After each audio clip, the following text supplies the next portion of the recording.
कौने बदरा से कजरा चोरैलू, कौने फूलवा से खुशबू मंगैलू वे धानी।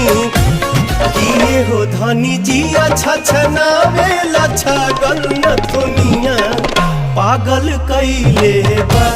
किए हो धानी जिया छछनावेला छगन दुनिया पागल कैले बा।